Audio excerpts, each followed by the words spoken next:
박병섭입니다. 제가 오늘 다룰 강의 내용은 제가 쓴 책 고조선을 듣고서 포스트 고조선이라는 책에 대해서 다룰 예정입니다.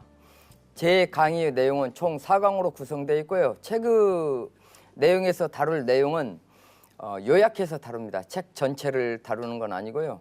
그래서 강의 내용을 듣다가 좀 불편하신 내용이나 잘 이해가 안 가시는 부분이 있다 그러면 제 책을 한번 읽어주시면 저로서는 큰 영광이 되겠습니다.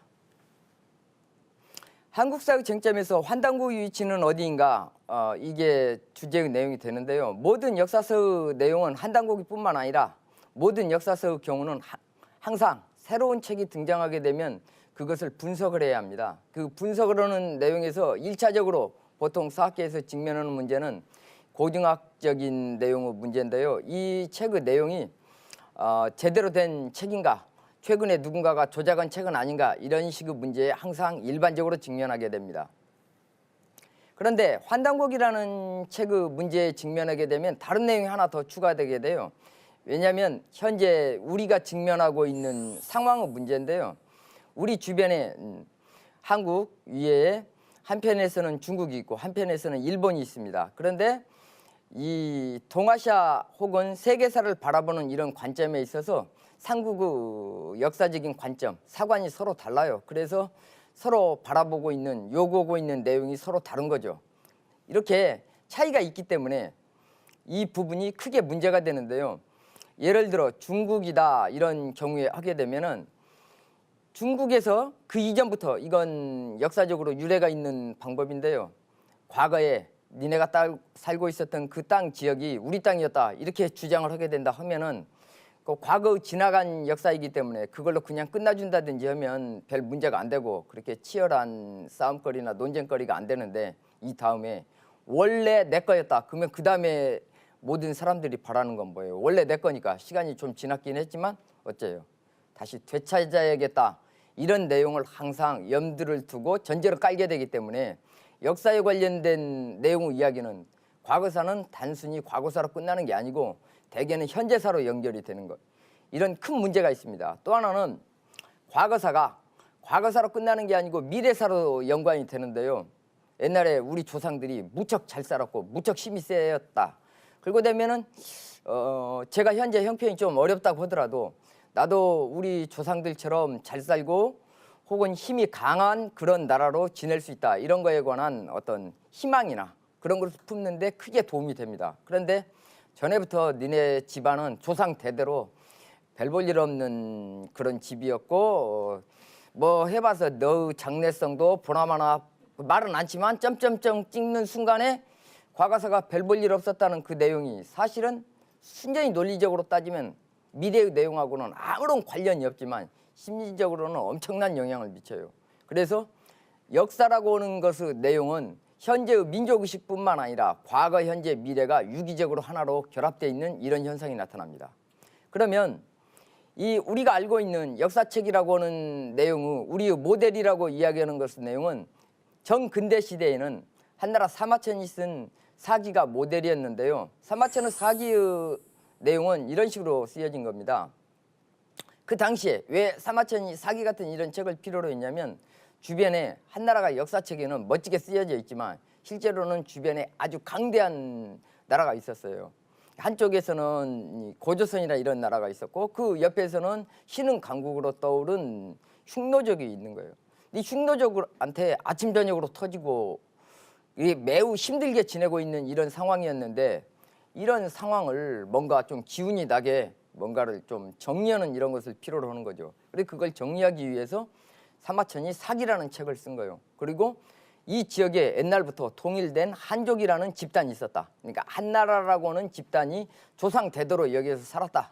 이런 식의 뭔가의 사고방식을 필요로 하는 거죠. 그래서 자기부터 시작을 해가지고 과거사를 연결을 하는 거예요. 주나라, 그 이전에는 은나라, 그 이전에는 한나라, 그 이전에는 오제가 있었고 여기서부터 연결을 해가지고 오제 하운주라고 하는 우리나라로 이르게 됐다. 이런 식의 역사의 구성을 하게 된 건데 이 역사의 구성 내용은 이런 게 역사의식 혹은 계보의식인데 물론 과학적으로 다 짜진다든지 그러면은 입증하기 상당히 어려운 거죠. 뭐 어느 나라 역사나 그런 것은 일부 부분은 마찬가지인데 어쨌든 그렇게 구성을 하고 나니까 이 다음의 다른 나라하고 싸울 때나 뭔가 일반적인 생활을 할 때 이런 사고방식이 크게 도움이 되는 겁니다. 한 나라를 단결시키고 뭔가 다른 나라하고 주변 국가하고 이 문제 제기를 하는 이런 내용이에요. 근데 그 이전에 우리나라 지역에서는 다른 역사관이나 사고방식의 내용이 있었는데 그 이전의 역사관의 이야기는 지금 현재는 사라져 있기 때문에 그건 나중에 이제 복원을 해야 하는 이런 내용하고 상관관계가 있는데요. 어쨌든 그 이전의 사고방식하고 다른 새로운 역사관을 필요로 했는데 그것이 사마천의 사기를 모방하는 형태로 해서 우리나라에서 구 삼국사나 그다음에 그것을 이어받아 가지고 삼국사기 내용 이런 게 만들어졌어요. 이런 역사관의 내용을 우리나라에서 보다가 이런 역사관의 내용이 불편했던 거예요. 우리나라 사람들의 사고방식 내에서. 그러니까 이련이라는 사람이 이 이전의 역사관의 내용을 어느 정도 염두는 뒀지만 새로운 역사관의 내용을 만들 필요가 있었던 거예요. 그게 삼국유사의 내용입니다. 이 삼국유사의 내용하고 그 이전의 역사관의 내용하고 차이가 나는 것의 내용은 삼국사나 삼국사기는 모델이 사마천의 사기입니다. 그런데 삼국유사는 그런 형태로 역사관을 구성하게 되면 뭔가 조금 불편한 내용에 직면하게 되는 거예요. 뭐가 불편했냐? 그 이전의 역사관, 사마천이 사기를 만들 때의 역사관에서 가장 큰 특징의 내용은 공자가 앞에 이야기한 내용인데요. 긴 역사의 내용이 쭉 내려와요. 그 중에서 공자가 어떤 역사의 내용을 잘라내고 없애기로 마음을 먹었어요. 어떤 역사의 내용이냐면 신화적인 형태로 쓰여진 역사의 내용은 제거하고 좀 신화적 생체가 약한 역사의 내용만 공자는 쓰기로 한 거예요. 이런 공자의 관점이 있는 거죠. 이 관점은 객관적이고 매우 훌륭한 사고방식입니다. 그래서 괴력량신을 제거하고 수리 부작해서 새로 내가 쓰는 것이 아니고 전에 그 이전부터 있었던 이런 견해들만 가지고 역사를 만든다는 거예요. 매우 훌륭한 역사예요. 근데 여기에는 하나의 비밀이 숨어 있는 거예요. 옆에 나라가 보니까 신화적인 역사의 내용으로 보면 여기서부터 시작해 갖고 여기까지 매우 길어요. 근데 공자가 살고 있는 한나라가 아니고 춘추 전국 하은주 중에 주나라의 역사를 보니까 신화부터 따져서 보니까 여기서부터 시작해 가지고 이웃대가 아니고 그 밑에서부터 시작해서 요것밖에 안 되는 거예요. 이 신화부터 줄줄이 다 이야기한다든가 하면 불편한 거예요. 그래서 이 역사의 내용을 신화라고 이야기를 해서 여기서 여기까지를 둘 다 제거하고 확실한 것부터만 이야기를 하면 어떠냐 하는 귀찮은 아이디어를 공자가 낸 겁니다. 이렇게 되게 되니까 옆에 나라의 긴 역사의 내용과 우리나라의 조금밖에 안 되는 신화적인 내용 둘 다 신화니까 다 제거하고 확실한 것부터 이렇게 되게 되니까 오제 공자가 하는 내용에서는 요순부터 시작해 가지고 하운주로 시작하는 이런 역사관이 만들어지게 되는 거죠.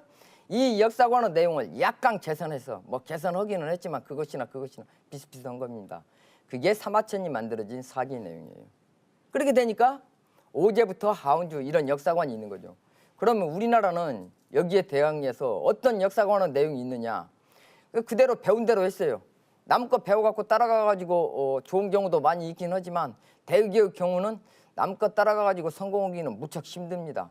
어쨌든 그래도 주변 나라가 발전했다고 믿는 순간에는 남 걸 그거라도 배워야 해요. 배웠죠. 그래서 배워서 삼국사기 쓰고 나니까 위에는 신화적인 내용이니까 다 제거고 잘라지고 나니까 밑에 토막 조금 남게 되는 거예요.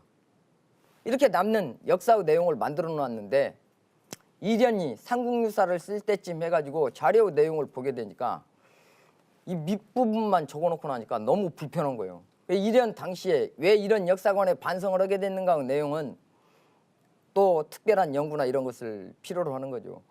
학문적인 연구나 어떤 전문적인 연구 이야기를 할 때는 어떤 발언을 한다고 하더라도 증거 없이 발언하는 것은 학자적인 태도도 아니고 그다음에 전문 연구가의 태도도 아니에요. 그래서 이런 부분에 관한 연구를 필요로 할 때는 어떻든 전문적인 어떤 근거나 항상 내용이 있어야 돼요. 이련은 삼국부터 시작해가지고 역사 내용을 쭉 전개해서 적으려고 하다 보니까 좀 부족하고 마음에 안 드는 이런 부분이 있어요. 그러면 이 이후에 우리가 그 이전에 신화이기 때문에 제거했던 역사의 내용을 조금 추가하면 내용이 어떻게 될까?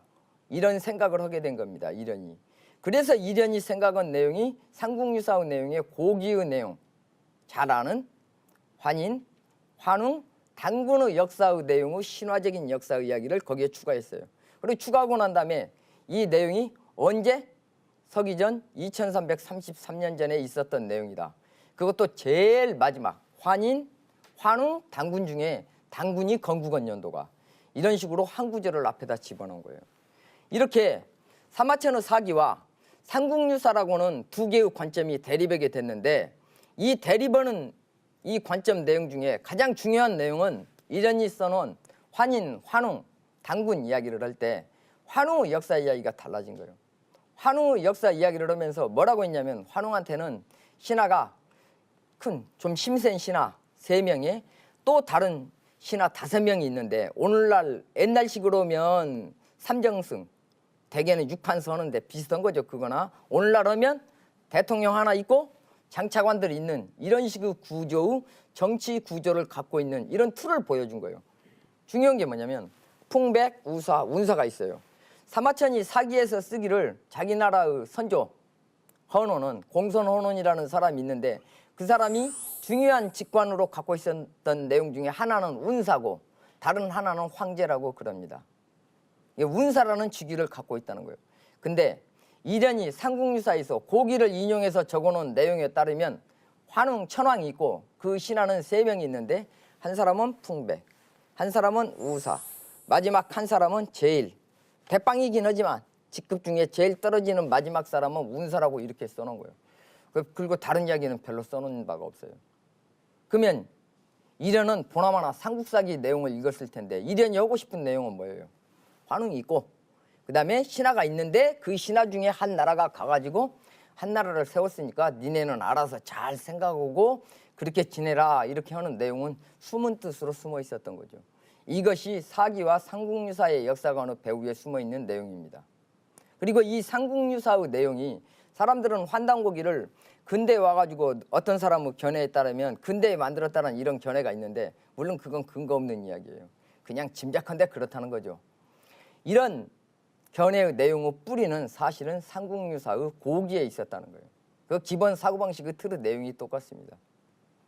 자, 그러면 구체적인 내용으로 와서 한국과 중국이 민족 족보전쟁 중이라고 말하는 내용은 어떤 거냐. 널리 알려져 있어서 그 부분은 길게 이야기는 않겠습니다. 중국에서 동북공정이라고 말하는 이런 내용이 있죠. 그래서 고구려가 중국의 일부 제후국이다 이렇게 이야기를 하면 고구려 이후에 고조선은 어떻게 되는 거예요? 말 안 했지만 덤으로 그냥 끝나는 거예요. 그러면 고구려를 중국사로 갖고 가면 우리는 어떻게 되는 거예요? 영어로 이야기할 때 고구려 그것 때문에 코리아라는 국명이 나왔는데 통째로 전부 다 날아가 버리는 거죠. 참을 수 없는 그런 내용이 여기에 숨어져 있는 거죠. 근데 중국이 이런 이야기를 왜 했을까요? 중국이 이 이야기를 하는 이유는 만일에 남북 간에 긴장해서 경쟁 관계가 된다든지 북에 갑자기 뭔가 문제가 발생해 가지고 무슨 이런 문제가 발생했을 때 중국 군대가 평양에 주둔을 하게 된다든가 이렇게 됐을 때 명분을 마련하려는 함의가 있기 때문에 이것은 지나가는 이야기라든지 그런 내용의 이야기가 아니고 심각한 내용을 함의하고 있는 것입니다. 역사는 원래 이런 성격을 띠고 있습니다. 그러면 한국사의 계보와 중국사의 계보를 한번 비교해 보기로 하죠. 도표를 한번 보아주시면요. 자, 한국사의 내용에 따르면 환인, 환웅 이런 시대가 있고요. 그 다음에 단군, 조선시대를 걸쳐서 부여, 고구려, 삼국, 신라, 발해, 고려, 조선, 남북한, 남한, 북조선, 남북한 그러든지 북한 뭐 이쪽에서는 어쨌든 조선 해가지고 뭐 북조선, 남조선 이런 식으로 표현하겠죠. 이게 역사의 계보라면 중국 쪽의 역사의 계보 내용은 운사헌원 그게 환흥시대 내용 중에 두 번째 2강에서 말씀드릴 치우천왕 그 시기쯤 운사헌원이 나옵니다. 그 시기쯤에 운사헌원이 최초고 그 다음에 요순시대가 있었고 하운주를 걸쳐서 춘추 전국시대 진나라 한나라 여기까지를 걸치고 그 다음 시대에 삼국시대 5, 16국 시대 수당 5대 10국 송원 명청 중국 그리고 이 환단곡이나 이런 시각에 따르면 중국사로 들어가 있는 송원 명청 중에 중국 이게 한족하고 연관관계가 있는 것은 수당, 송명 이 정도고 원청 뭐 요, 금, 원청 이런 부분은 우리 반계 유사한 족속이다 우리와 이런 사고방식으로 구성되어 있는 게 환단고기의 내용입니다. 그러니까 사람들이 환단고기에 대해서 여러 가지 관심이 많고 이게 큰 쟁점이 되는 그런 문제가 되는 거죠.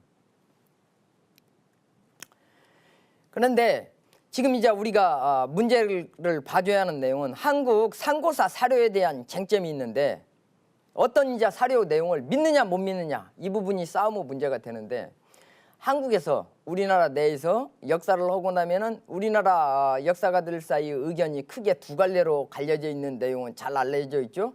근데 크게 역사의 내용 근대에 등장하면서 새로운 시대가 되면 새로운 역사관의 근거에서 새로운 사관이 등장하게 됩니다. 새로운 근대사관의 근거에서 한국사가 형성이 되는데 그 이전의 역사는 왕이 있으면 왕조가 줄줄이 이어지는 왕조사로 구성이 돼 있었는데 근대로 오게 되면 한민족이라는 의식에 근거해 가지고 새로운 역사가 형성이 되는 거예요.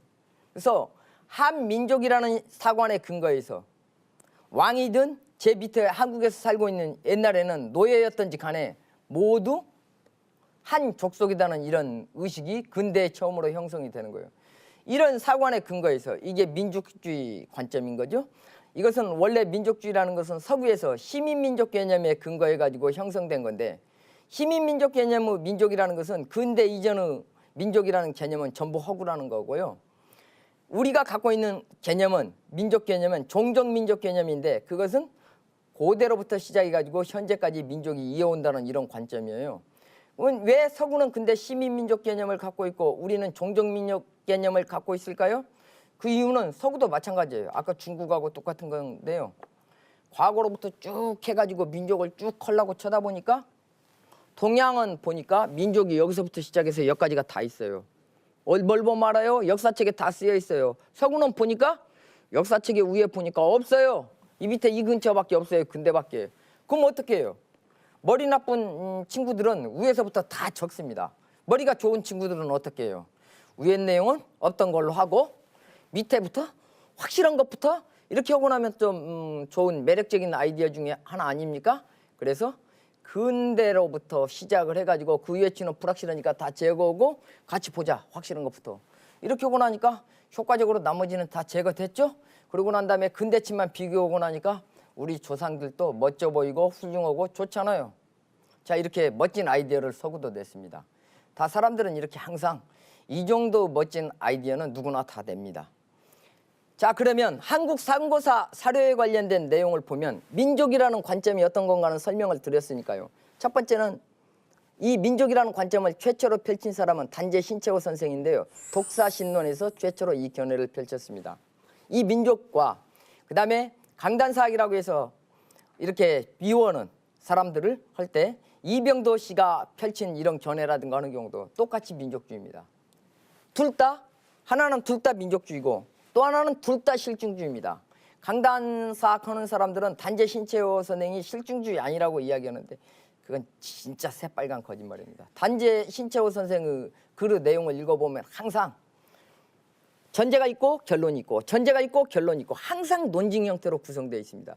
그 전제의 내용을 받아들이냐 못 받아들이냐에서는 의견 차이가 있을지 모르지만 누구나 읽어보면 근대적인 학문의 훈련을 받은 사람이 누구나 읽어보면 단재 신채호 선생이 근대적인 실증주의 정신이나 이런 거에 투철하다는 것은 누구도 부정할 수 없습니다. 그런 내용으로 구성되어 있어요. 둘 다 똑같아요. 민족주의와 실증주의. 그런데 왜 양자 사이에 차이가 발생했을까요? 그 내용은 이런 겁니다. 만일에 과거사의 사료나 내용을 보게 되면은 우리는 어떤 사람이 봤는데 2000년 전에 관련된 어떤 내용을 기록을 해놨어요. 그럼 누가 기록을 해야 돼요? 누군가 본 사람이 기록을 해야죠. 제가 보지도 않았는데 2000년 전의 내용을 눈 감고 잘 생각을 해봤더니 그런 생각이 나더라. 그리고 뭔가를 기록을 해놔 봐요. 그러면 누구도 못 믿는 거죠. 그래서 모든 기록이라는 것은 당대의 기록이어야만 믿을 수가 있는 거예요. 그 당대의 기록을 그 다음에 사설하는 것은 반복해서 베끼는 거죠. 그래야만 이게 누군가 최초로 본 사람은 적어도 당대의 견해의 내용이 있어야 하는데, 그러면 사료 내용에서 걸렸던 우리나라 내용에서는 뭐가 됐냐면, 우리나라 사료는 대부분 지금 남아있는 건 고려시대 사료예요. 이 고려시대 사료 내용 중에 문제가 되는 사료 내용은 뭐냐면 고려시대에 누군가 썼어요. 그런 내용은 고려 당대 내용이 아니다 그러면 누구도 못 믿는 거죠. 문제는 어떤 사료였냐면 인용했어요, 뭔 책을.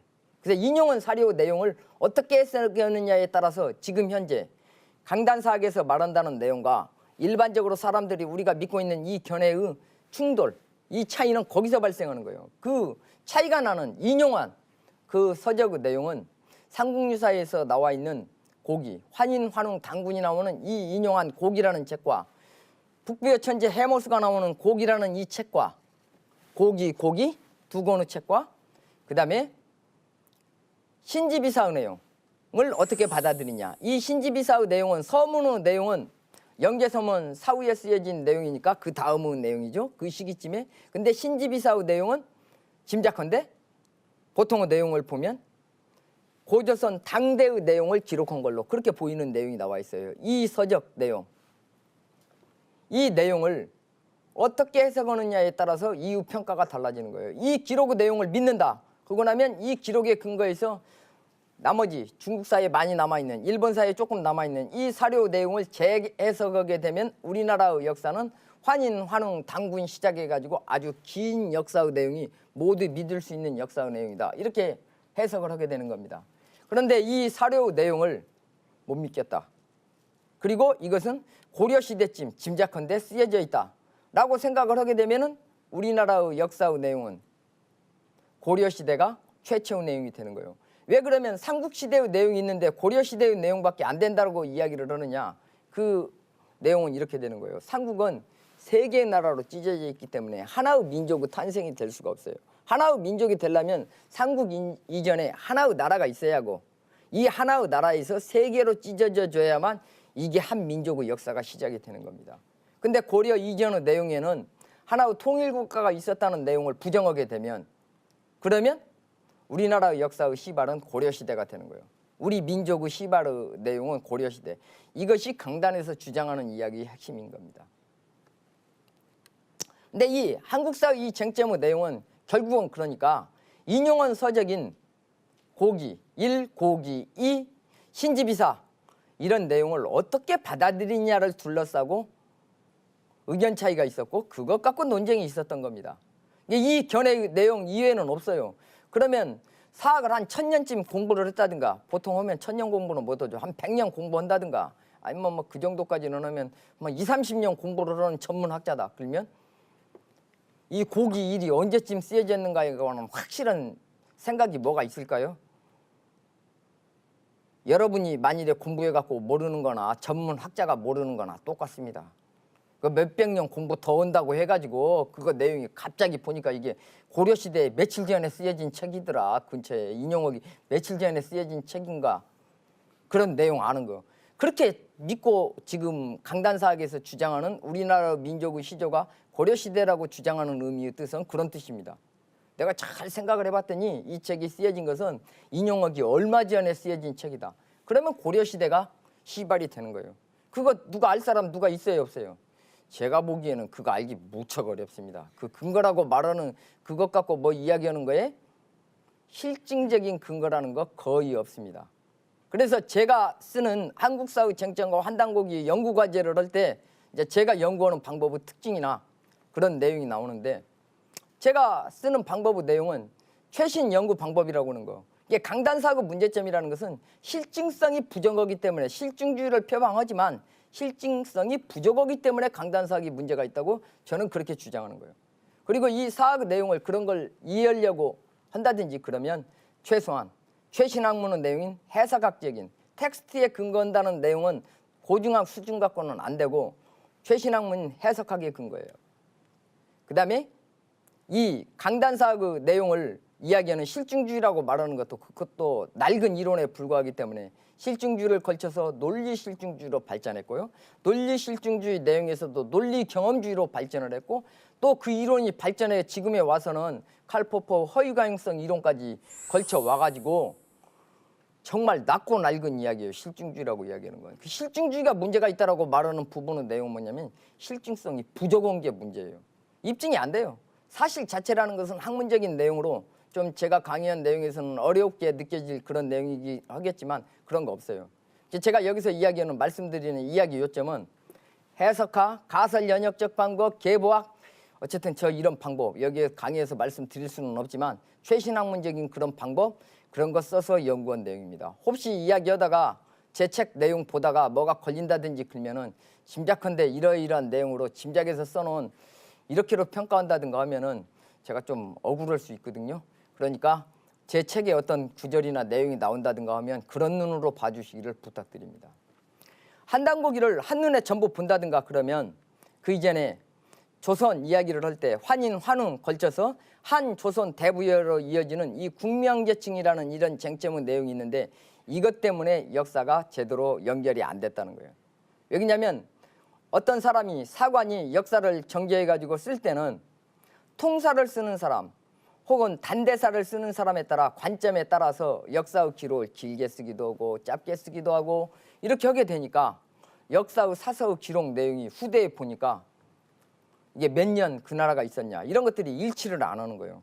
그러다 보니까 사서 내용마다 조금 다르게 쓰여 있으니까 미리 불신을 하고 그냥 믿기 전부터 그냥 믿지 말자 그리고 굳게 결심한 사람 눈에는 이게 앞뒤가 짝이 안 맞잖아요. 이게 다른 사람이 한 내용하고 이게 역사의 내용이 안 맞잖아요. 이렇게 이제 시비를 걸게 되는 내용이 나오는데 그 이유가 국명계층에 있었다.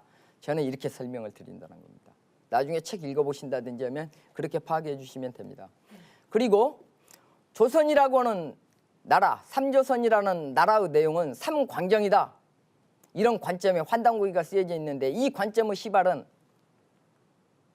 앞에 이용했던 내용, 책 중에 신지비사라는 내용이 있는데 거기에 보면 조선의 수도라는 것이 3개가 있다는 견해가 있어요. 이 조선의 수도가 3개가 있다는 이 견해, 이 책에 근거해서 단재 신채호 선생도 삼조선서를 전개한 겁니다. 그리고 이 견해하고 유사한 동일한 계보 내용에 있는 게 이게 환단고기 내용이에요.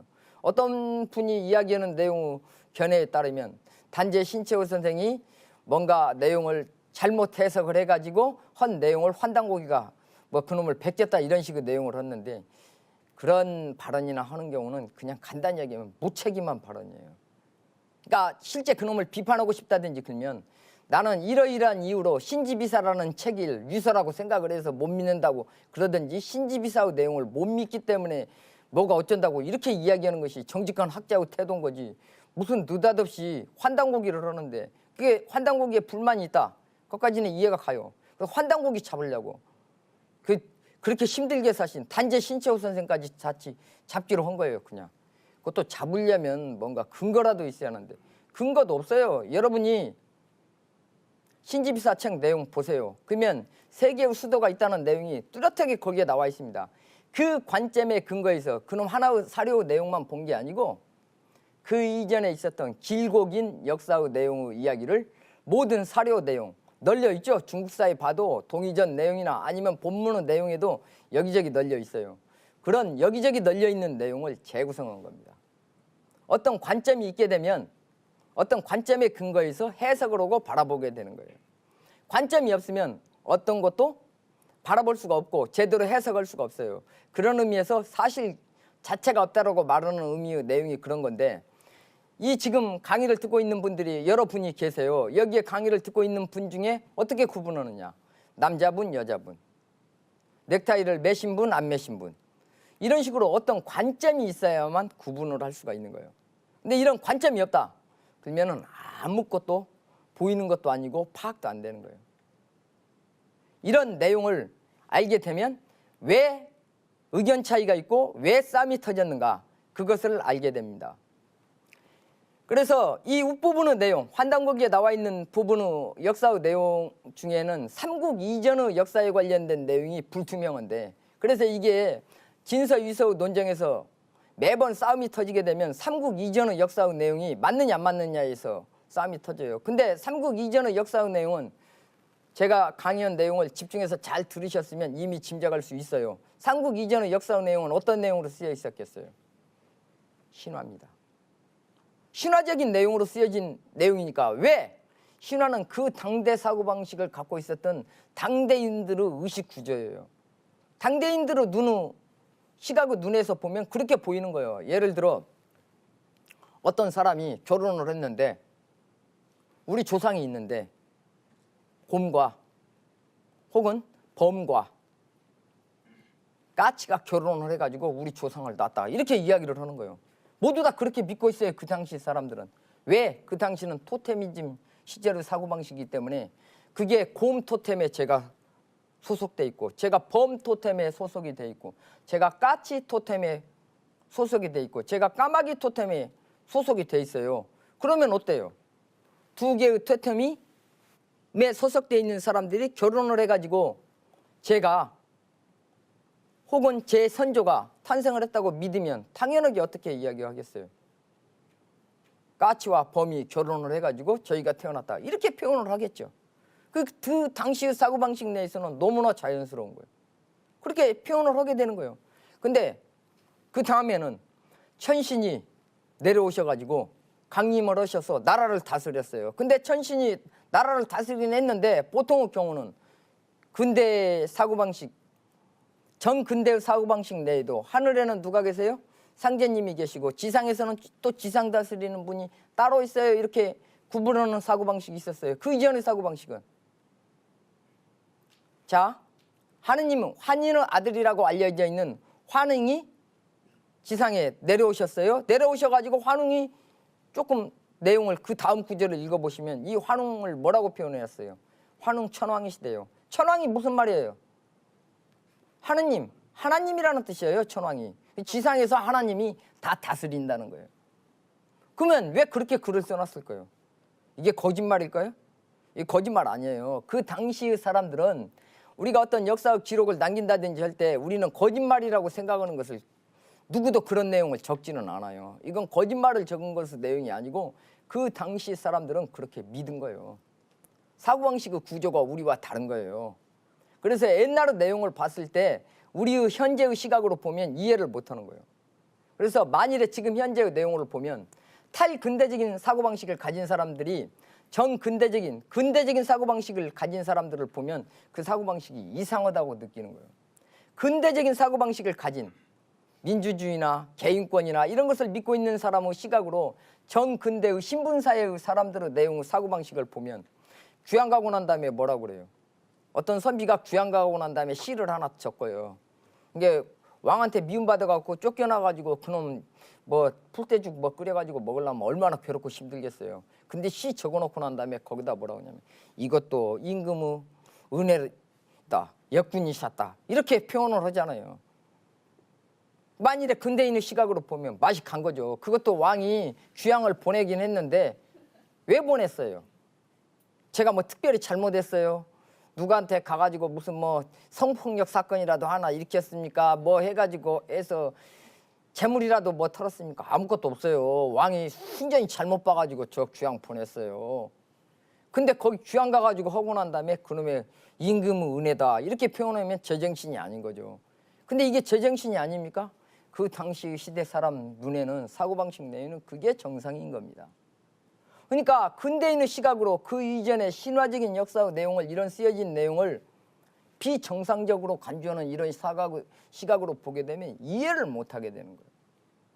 그래 정상적인 사람을 비정상적이라고 표현을 하게 되는 거예요. 멀쩡하게 잘 쓰여진 역사책의 내용을 갖다 놓고 고쳐요.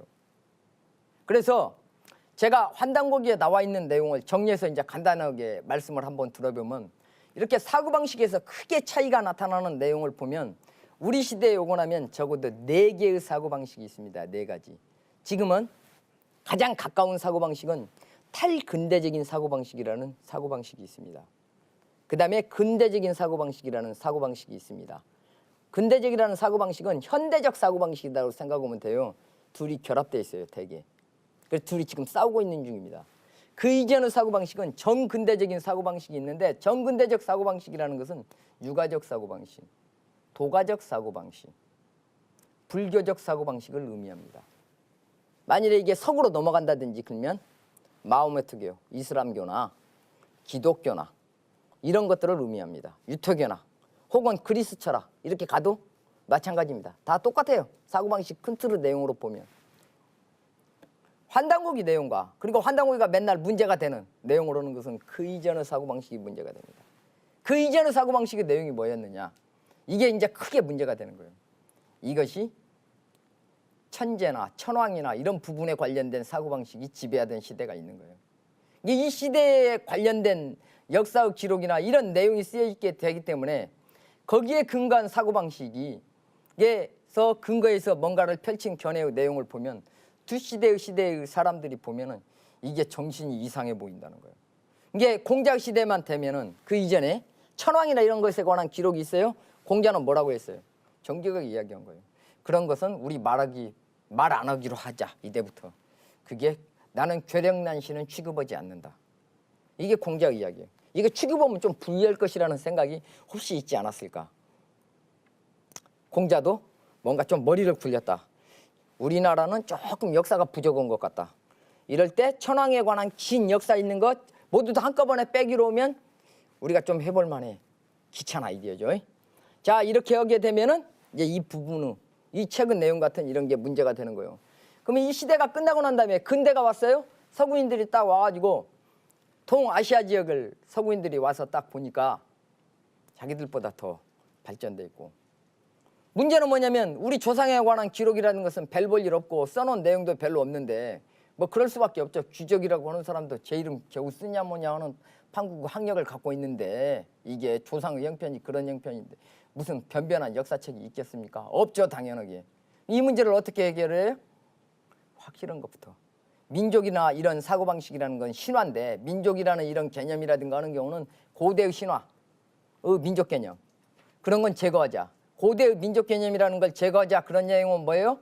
사마천 사기부터 시작해가지고 나와있던 뭐 그걸 22사라고 하든 25사라고 하든지 이거든 저거든, 그리고 한국사 이야기하면서 애들이 길게 이야기하는 뭐 삼국사기네 뭐 이렇게 해가지고 고려사 절연에 조선 왕조실록이네. 우리나라 역사책은 특히 조선 왕조실록 이 수준에 가면은 정확하기로 정평이나 있네. 전 세계에서 그 당대의 역사 기록 내용 중에 조선 왕조실록만큼 그렇게 정확한 기록의 내용이 없습니다. 그렇게 정확한 기록이 있는 나라를 서구 애들이 와가지고 한 대 때려가면서 길을 들여서 뭔가를 지배를 해야겠는데 그러려면 어떻게 하겠어요? 통째로 없애버려야지, 통째로. 그래서 민족이라는 것은 근대에 탄생하는 거고 그 이전에 민족의 역사를 그대로 올라가는 것은 허구적 신화다. 그리고 난 다음에 이제 유전자 검사 보여주고 막 등등 해가지고 아침 저녁으로 설득을 해야죠. 그렇게 되면 이제 서구가 등장을 해가지고 여기 왔어요. 그러면 어때요? 미국이 다른 나라를 전부 지배하고 이렇게 되는 거에 다른 나라 불만 있어요, 없어요? 별로 없죠. 왜 그러냐면 그 이전의 역사는 다 안 배우고 내용을 하기 때문에. 근데 긴 역사 배워봐요. 스트레스 받죠. 긴 역사를 가진 사람은 후손이 봤을 때 1000년 전만 갔으면 쟤네들은 거지로 살았는데 1000년 할 것도 없지. 600년 전만 하면은 우린 이렇게 잘 살았고 했는데 쟤네들은 그때 거지로, 이게 거지로 살았다고 하는 것 내용은 오늘날 서구인들이 아프리카 지역이나 이쪽에 가가지고 아프리카에 관한 인상으로 심어준 게 뭐예요? 창등 긁고 폴짝폴짝 뛰어다니다 반스만 입고 이런 인상을 딱 심어주게 되면 어때요? 오늘날 와가지고 한 대씩 때려가면서 뭐라고 이야기를 해도 다 저는 맞을만해. 우리는 얘네들보다 뭐 산업에서 50년 뒤처졌어, 40년 뒤처졌어, 아니면 뭐 100년 뒤처졌어, 이렇게 이야기를 하고 나면은 이게 설득하기가 쉽잖아요. 그래서 이렇게 역사관을 바꾸게 되는 겁니다. 이 환단곡이라는 이 저작의 내용이 진서고 실제 있는 어떤 부분의 내용이었다든가 그러면은 왜 이것이 문제가 됐는가? 거기는 그 이전의 사고방식. 그 중국하고도 싸우게 되고 어떤 학자하고도 따뜻한 어떤 이런 관계를 맺을 수 없게 됐던 이유가 거기에 있는 겁니다. 그러면 다시 정리해가지고 말씀을 드려보죠. 처음에 역사의 내용에서 천황에 관련된 어떤 사고방식 싸잡아서 이야기할 때 그것을 어떤 분들은 신교라고 이야기를 하고 여러 가지 표현을 하는 거예요. 그 다음에 좀 후대의 그 표현 방식으로 오면 최초의 난낭비서에서 나오는 풍류도라고 이야기를 하든 어쨌든 묶어갖고 어떤 사고방식이 하나가 있는 거예요. 길게. 그 다음에 두 번째 사고방식의 내용이 유가, 불교, 도가 같은 이런 사고방식, 이런 것을 야스퍼스가 전문 쓴 용어 내용으로 하면 기축시대라고 하는데 이런 복잡한 용어는 다 까먹고요. 항상 이야기를 들으실 때는 이해할 수 있는 혹은 파악이 되는 용어로만 이해하면 끝납니다. 똑같은 내용이에요. 그냥 유교라고 생각하면 돼요. 유가라고 생각을 하면. 그 다음은 유가의 내용이 있는 거예요. 그래서 이 유가의 내용으로 보니까 괴력난신 다 제거하고 수리부작은 내용, 이것만 맞다. 이런 역사의 내용으로 정리를 해서 그 내용이 나온 게 사마천의 사기로 정리가 돼 나와 있던 거죠. 그 다음은 근대 서구가 등장해가지고 하고 난 다음에 서구가 새로 발명한 내용이 뭐예요? 두 가지 역사관을 새로 발명했어요. 하나는 민족사, 자국의 역사. 그 다음에 또 하나는 뭐예요? 세계사라는 새로운 관점. 그리고 니네가 그 이전에 알고 있던 역사는 전부 허구다, 다 까먹어라, 이것만 진리다. 그리고 새로운 사고방식을 전개를 하는 거죠. 이게 서구 새로운 생각이에요. 근데 이 사고방식도 문제가 있다고 하면서 새로운 사고방식이 등장을 하게 되는 거예요. 이게 프랑스에서 등장했던 구조주의 혹은 포스트 모더니즘 이런 이야기를 하면서 등장하는 여러 견해가 있는 거예요. 이 견해의 내용 중에 해체주의네 이런 견해도 있고요. 계보학이네 이런 견해가 있어요. 이 네 번째 견해의 내용의 관점에서 보게 되면 이제까지 우리가 전개해왔던 이게 사람들이 우리가 생각했던 합리적이라고 생각하는 그 사고방식이에요. 신이 지배하고 있는 천신이 지배하든 천왕이 지배하든 시대의 내용으로는 천왕 이야기를 해야 사람들이 합리적이라고 생각합니다. 유교가 지배하는 시대에 가가지고는 공자가 이야기한 것처럼 인이 있고 사람은 그 내용에 그 다음에 예의를 지켜야 한다. 이런 이야기를 해줘야 그래야만 합리적이라고 사람들이 받아들입니다. 근데 오게 되면은 자유, 평등, 민주주의, 시장경제 뭐 이런 등등에 관련된 공산주의 이런 최근에 등장하는 이런 개념을 이야기를 해줘야만 사람들이 합리적이고 그럴듯한 견해라고 이야기하는 거예요. 이런 견해 안 나온다. 그러면 다 문제가 있다고 생각을 하는 거예요. 자, 이 마지막 이 부분의 내용에 와가지고 탈근대의 사고방식을 전개했던 사람은 그 이전의 사고방식이 합리적이라고 말했던 내용이 합리성이 없다는 거예요. 그 이전은 합리성에 불과한 거고 그 잘못된 그런 개념 때문에 우리가 억압당하고 피해를 당했다는 이런 생각을 가지게 되는 거예요. 이 최신의 이 관점에 근거해서 보니까 이렇게 합리성에 관한 우리의 사고방식이 변한 걸 알게 된 거예요. 역사의 내용에서. 이 관점에서 보게 되니까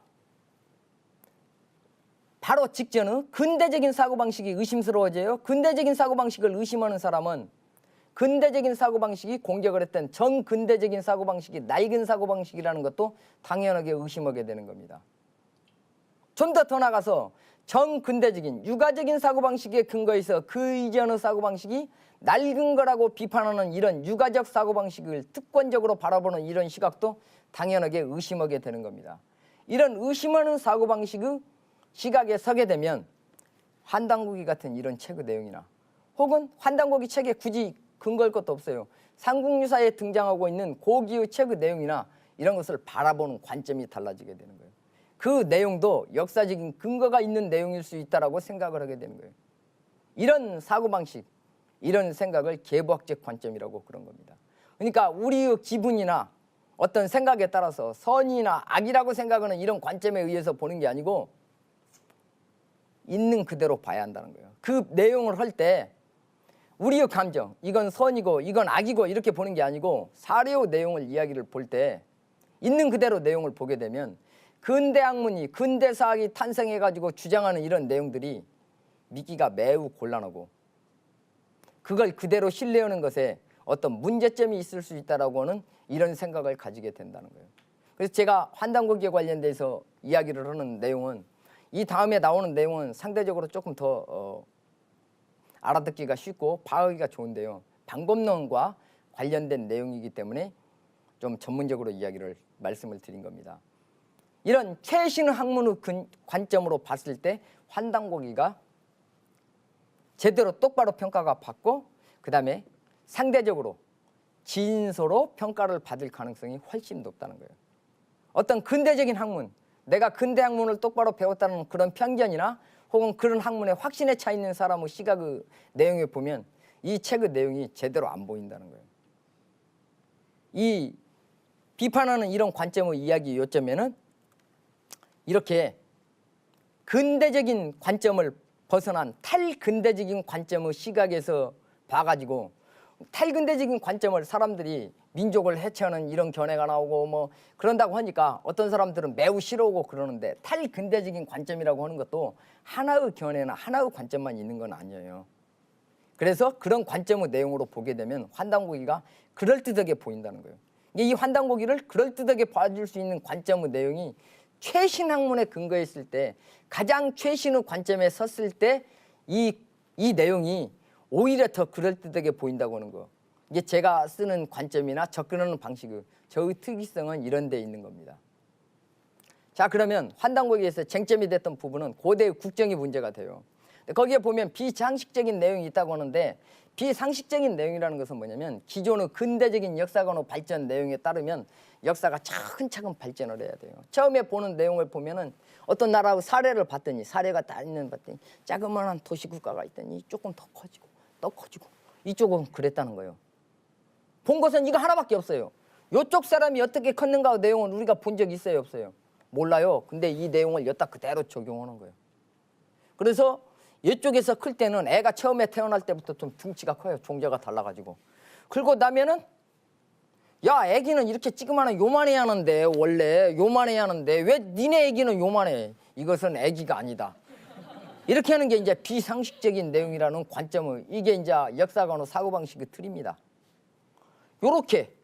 이렇게 평가를 하는 거예요. 어떤 나라가 있는데 이 나라는 처음에 할 때 자그만하게 했어요. 모든 나라는 자그만하게 하고 차근차근 가는데 이 나라는 크게 처음부터 갔다는 거예요. 이 내용은 어쩌? 보나마나 거짓말이라는 거예요.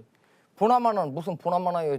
지가 봤어요. 내가 봤어요. 누가 봤어요. 그거 본 사람 아무도 없어요. 이것은 개인 차이가 있듯이 역사의 전개 내용에도 얼마든지 개인차가 있는 거예요. 역사는 이례적인 사건을 기록하는 내용인데 이런 거에 근거해가지고 비상식적이라고 하는 거예요. 이게 국가영속론이라고 하는 사학계 내에서 쓰는 방법론의 틀의 배후에 숨어있는 내용이에요. 대개 고고학에서 등장하는 그런 내용이거든요. 제 생각에는 그 상식이라는 그 상식이 매우 의심스러운 상식이다. 제 생각은 그래요. 그 다음에 환단고기의 내용에는 역사의 기록의 내용이 있다. 그러면은 그렇게 수천 년에 내려온 내용인데 뭔가 내용이 흔적이 있어야 이야기를 하지 수천 년 내용 한 건데 똑같이 왜 갖고 우리가 그렇게 나왔다. 이게 믿기가 힘들죠. 근데 대개 옛날의 내용을 줄줄이 이어갖고 내려오는 게 그렇게 무당들이 쓰는 본풀이 같은 게 그런 성격을 띠고 있는 겁니다. 무당들이 본풀이로 해가지고 본풀이라는 것은 이 신의 근본에 관한 설명을 하는 거예요. 지금 이 자리에서 신에다가 제사를 지내고 뭔가 이야기를 해야겠는데 다 처음 봤잖아요, 이 신. 그러니까 이게 신에 관한 신뢰심이 별로 없을 거 아니에요. 이분이 왜 신이 됐냐면 그리고 얼마나 위력이 빵빵한 신이냐면 라고 설명을 하려면 무당이 주저리 설명을 해야 되는 거예요. 이게 이 신이 왜 이 신으로 됐는가를 설명하는 이런 내용이 본풀이에요.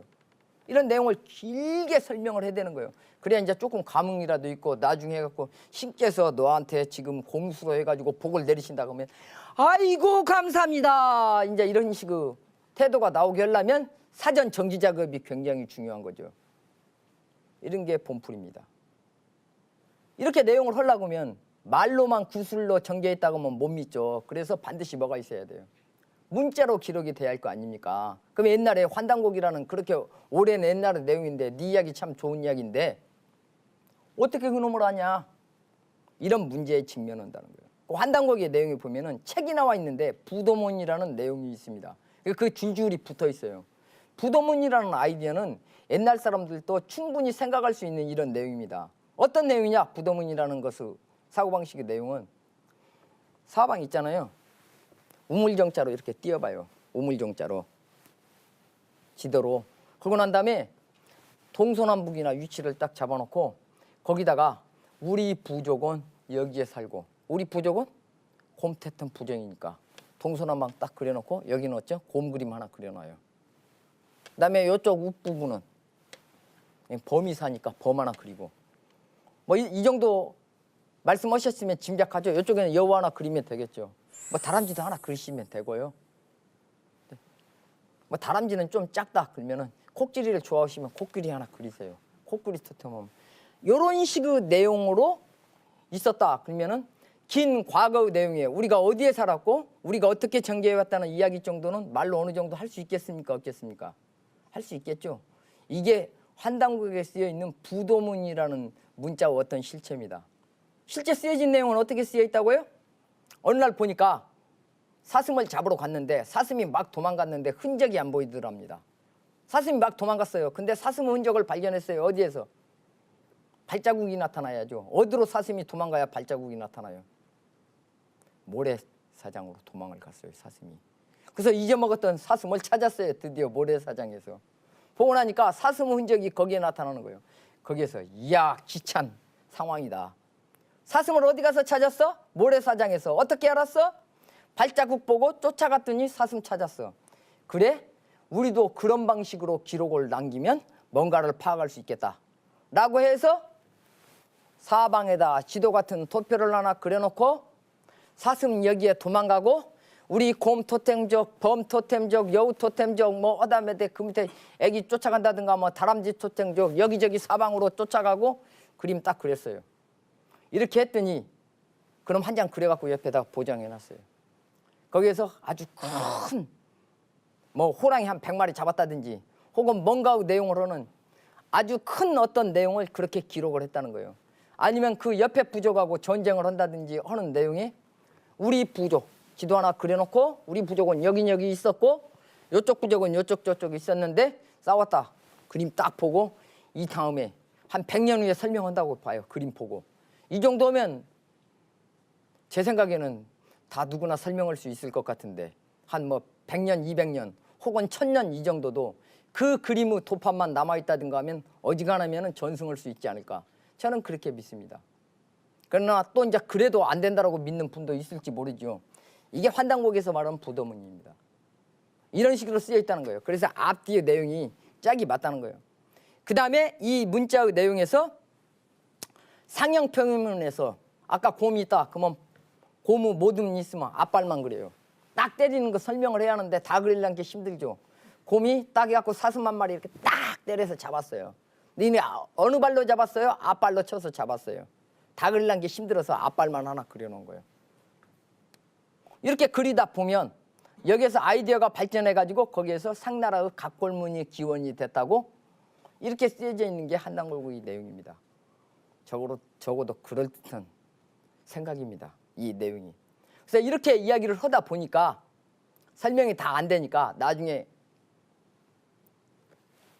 전체의 내용이 모두 다 알아먹을 수 있는 글자의 내용은 부도문이라는 그런 문자가 있고요. 그 다음에 지역마다 말이 달라져가지고 서로 다른 이 부분을 해결하기 위해서 이 그림으로 이렇게 표현하는 내용은 서로 말이 같을 필요도 없겠죠. 그림 보고 각자 설명하면 되니까. 그래서 가림토라는 저음 상추팔자의 문자가 나왔다는데 가림토 문자나 이런 문자의 내용이 되기 위해서는 발음을 표현하는 글자는 100자 이내의 문자가 반복돼서 나타나면 표음 문자일 가능성이 있습니다. 옛날에 어떤 문자의 내용을 본다. 기록이 있어요. 똑같은 내용이 반복되어 있는데 글자 수가 적어요. 그러면 이건 표음 문자라는 뜻이에요. 글자 수가 100자가 넘어간다. 그러면은 대개 그림 문자나 한자 같은 표음 문자입니다. 그 글자 수가 얼마 안 돼요. 이 글자 수가 얼마 안 되는 이 저음 문자라는 이런 문자의 사고방식에 근거해 가지고 봤다는 거죠. 왜 가림토냐? 갈래가 달라서 이 갈래 족속들의 그런 말 차이나 이런 부분을 토씨를 붙여갖고 설명해주는 내용이라 가림토일 수 있습니다. 저는 그런 식으로 이해를 하죠.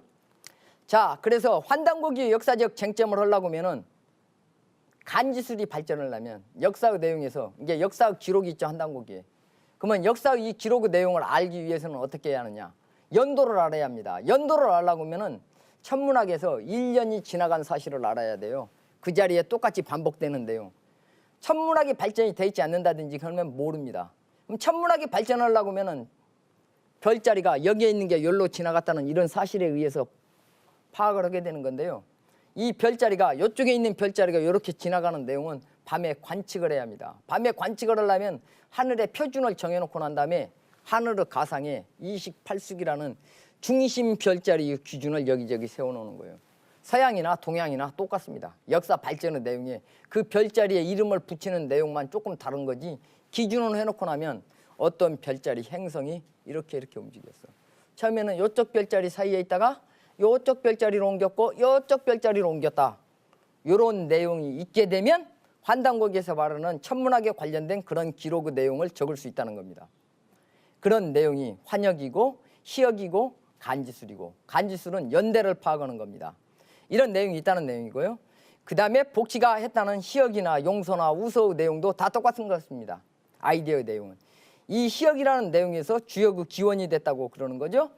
이런 환역의 내용이 희역으로 복치의 내용으로 왔다가 고구려의 천문도의 내용이 나중에 조선시대쯤 해가지고 발견된 그런 내용이 있는데 그게 천상열차 분야지도입니다. 이런 내용의 수준으로 봤을 때 충분히 환단고기에서 말하는 그 역사 기록을 파악할 수 있었다 그러는 거고요. 이 쟁점의 끝터리에서 유명한 오성추리를 근대, 현대 천문학자가 고천문학의 시각으로 그걸 발견할 수 있었던 이유 내용은 이런 겁니다. 그래서 환단고기에 이런 간지수의 내용이 이미 치우천왕 때 그런 내용이 있었다라고 말하는 내용의 의미는 이런 뜻입니다. 그래서 지도 내용이 하나가 있고 부도문이라는 내용에 그 다음에 연대를 파악할 수가 있고 연대 파악에서는 사계절이나 이런 것을 파악하기만 하면 되는 거죠. 그게 되면 그걸 체계적으로 기록하려는 의지만 있으면 이런 건 모두 기록이 된다는 그런 뜻입니다. 그래서 천문 관측 기록을 봤더니 확인해 봤더니 이렇게 확인이 되더라. 자, 환단고기 유서라고 말하는 사람들이 제일 좋아하는 내용이 뭐예요? 과학적인 근거가 없다고 그러죠. 그러니까 과학적으로 봐라. 그리고 입증해놓은 내용이 이런 겁니다. 이게 과학이다 이런 뜻이에요. 이게 과학적으로 딱 보니까 이렇게 돼 있죠. 그래서 제일 위에 두 번째 내용에 보면은 13세 단군 시기에 보니까 오성추리가 돼 있고 단군세기와 단기고사에 이런 내용이 있다는 거죠. 이게 신빙성이 매우 높다고 그러는 거죠. 그리고 이거 하나만 있는 게 아니고 이게 우연히 딱 찍으면 맞는 그런 내용도 아니고 그래서 믿는 것이 좋을 거다. 그게 과학적인 거다. 이렇게 이야기를 하는 거예요. 근데 어떤 사람은 어때요? 나는 믿기가 싫다라고는 굳센 결심을 가진 사람이 어떻게 이놈을 거짓말이라고 만들 것인가. 힘들어요. 그런 이야기 하기도. 그래서 머리를 쥐어짜고 생각을 해보니까 요 정도 내용을 억지로 해가지고 대충 두드러 맞추려고 하면은 역사적인 시각으로 해서 언제쯤이면 가능하냐. 조선에서 세종 이후 시기면 이게 가능할 수 있답니다. 이론적으로. 기차게 머리 좋은 인간이면. 보통 인간 아니죠. 그 당시에 최고 수준의 지식을 갖고 있어야죠. 그러면 이 사람의 시각에 따르면 어차피 환단고기가 유서라고 하면 최소한 조선 세종 시기의 이 정도는 돼야 이건 만들어지는 거죠. 그러면은 근대에 만들었다는 이야기는 일단 뻥으로 이제 포기한 거죠. 이게 학문적인 태도죠. 논리적으로. 근데 이제 우기려고 마음을 먹는다든가 그러면 어때요? 어차피 우긴 김에 그냥 끝없이 우기는 거죠. 그래서 뭔가 논증을 하든지 뭔가 이야기를 한다 그럴 때는 과학적이라고 이야기할 때는 끝까지 과학적인 태도를 취하는 것이 그렇게 중요합니다. 중간에 어영부영 과학적이라고 이야기한다든가 하면은 그건 가치가 없어요. 그래서 누군가와 싸움이 붙는다든지 혹은 이런 쟁점이 되게 된다든가 하면 우리는 항상 물어봐야 합니다. 당신 그거 어떻게 하셨는가? 그게 대단히 중요한 아이디어와 사고방식입니다. 그래서 권위자가 말했다 그러고 나면 권위자 헛소리한 거 역사 유래 사례의 내용 보면 끝도 없이 권위자들은 헛소리 합니다. 권위자가 이야기했다는 건 아무 의미도 없어요. 내 눈으로 확인 안 된다든가 하면 전부 다 거짓말입니다. 내 눈으로 확인이 안 되는 이런 부분의 내용 중에는 아인슈타인 천문학이나 뉴턴 천문학 수학식으로 막 하는데 제가 수학이 딸려갖고 잘 안 된다든가 이 정도만 내 눈으로 확인이 안 되는 거지 무슨 역사 철학 이런 내용인데 이게 안 된다 그러면 말이 안 되는 겁니다. 그래서 이렇게 믿을 수 있어요. 아까 지리학 내용이라든가 하는 경우는 부도문 그럼 이야기했을 때 말 나왔으니까 전부 입증되는 건 눈치채셨죠? 그게 지도니까 그건 지리학 내용은. 그래서 한단고기에 지명이 어쩌고 저쩌고 나오는 내용이라든가 하는 경우에 그 내용이 근대적인 지명을 썼네 어쩌네. 애초에 그거 할 때 도표밖에 없는 거 그놈 나중에 베껴봐요. 그러면 당대의 지명으로 표현하지 않겠어요? 어쨌든 이런 식으로 처리하면 됩니다. 그래서 환단고기에 아까 천문학 이야기했죠. 천문학의 배후에는 반드시 28수기 내 이렇게 수학적인 내용이 전제로 깔려 있어야 합니다. 28 다 수학이에요. 그리고 치우천왕 이야기할 때 80일 대인이네 뭐 구미호네 이런 용어 나오면 전부 수학입니다. 그런 내용이 한단고기 내용에는 대략 대충 휘시쯤 그런 내용이 나와요. 그래서 대략 믿을 수 있다 이런 내용으로 정리가 된 겁니다. 이걸로 마치겠습니다.